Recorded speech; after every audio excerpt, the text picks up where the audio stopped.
সাবা আমরা যে ছবি নিয়ে এতদিন ধরে কাজ করছি ওটা মুক্তি পেতে যাচ্ছে 26 সেপ্টেম্বর ফ্রাইডেতে। সো আসলে আমাদের তো জার্নি হচ্ছে গিয়ে যে আমরা ছবি বানাই তো অডিয়েন্সের সাথে দেখার জন্য থিয়েটারে। সো ফাইনালি এটা হতে যাচ্ছে, এটা আমাদের জন্য অনেক বড় পাওয়া। সো ছবিটা আপনার যখন শুরু হয়েছিল সাবা ছবিটা খুবই ছোট ছিল। আমাদের ইচ্ছা ছিল যে আমরা একটা পাওয়ারফুল ছবি বানাবো, কিন্তু আমরা ভাবিনি যে, বা আমাদের কোনো পরিকল্পনা ছিল, হয়তো ড্রিম ছিল যে ছবিটা ট্রাভেল করবে, ছবিটা সবাই দেখবে, সবাই প্রশংসা করবে, কিন্তু আমরা ভাবিনি যে ছবিটা এই রূপ ধারণ করবে যে এখন যে বর্তমান রূপে আছে। ইন্টারন্যাশনালি বিশেষ করে বাংলাদেশে আমরা জানবো 26 তারিখে কীরকম রিসিভ করে। সো আপনার প্রথমে যখন ছবিটা শেষ হলো আমরা বিভিন্ন ফেস্টিভ্যালে অ্যাপ্লাই করছিলাম। So Toronto international film festival থেকে আমরা যখন ফাইনালি জানতে পারলাম যে আমরা ওই ফেস্টিভ্যালে কনফার্ম করলো আমাদের, সো আমরা খুবই, আমি, মেজাবিন, আমাদের সম্পূর্ণ টিম, আমরা বুঝতে পারছিলাম যে আমরা কী করব।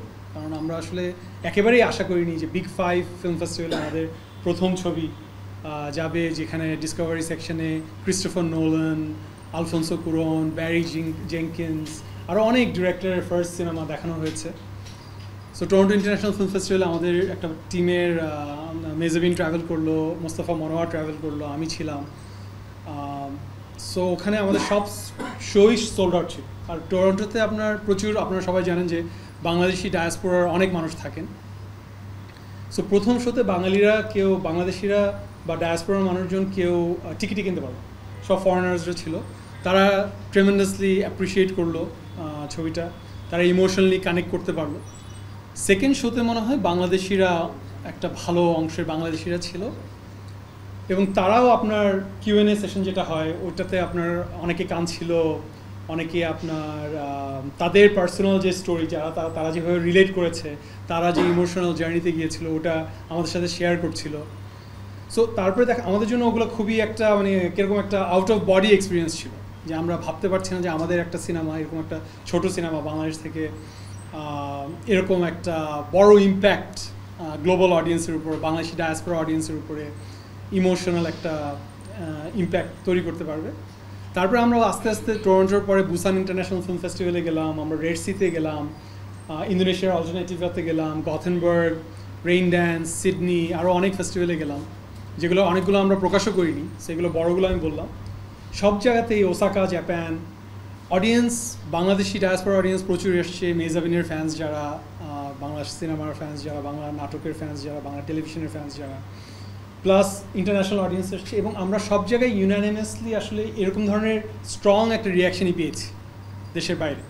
শুধুমাত্র ইন্টারন্যাশনাল অডিয়েন্সের কাছ থেকে না, বাংলাদেশি ডায়াসপোরার যে অডিয়েন্স তাদের কাছ থেকেও আমরা এরকম একটা এক্সপিরিয়েন্স পেয়েছি।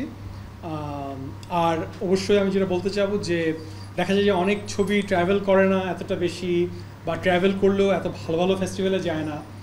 আর গেলে পরেও দেখা যাচ্ছে যে আপনার রিভিউজ যেগুলো, মনে করেন ভ্যারাইটি বা স্ক্রিন ডেইলি, কোলাইডার, যারা ইন্টারন্যাশনালি আসলে সিনেমা রিভিউ করে, তাদের কাছ থেকে এরকম 100% রেভ রিভিউজ পায় না। আমরা রেভ রিভিউজ পাচ্ছি সব জায়গা থেকে, পেয়েছি, এশিয়ান মুভি পালস বলেন। সো আমরা আসলে আমাদের জন্য একটা ড্রিমের মতো, আমাদের স্বপ্নের মতো একটা যাত্রা সোফার। সো ইনশাল্লাহ শুক্রবারে আসছে সাবা বাংলাদেশি অডিয়েন্সের সাথে আমরা অনেক দিন ধরেই চেষ্টা করছি জিনিসটা বাংলাদেশি অডিয়েন্সের সাথে দেখার। সো দোয়া করবেন, ইনশাল্লাহ আমরা বাংলাদেশি অডিয়েন্সের সাথেও আমরা এরকম একটা স্ট্রং একটা রিয়াকশন, একটা ইমোশনাল জার্নি, একটা ইমোশনাল এক্সপিরিয়েন্সে বাংলাদেশি অডিয়েন্সও পায়, এটাই আমাদের আশা।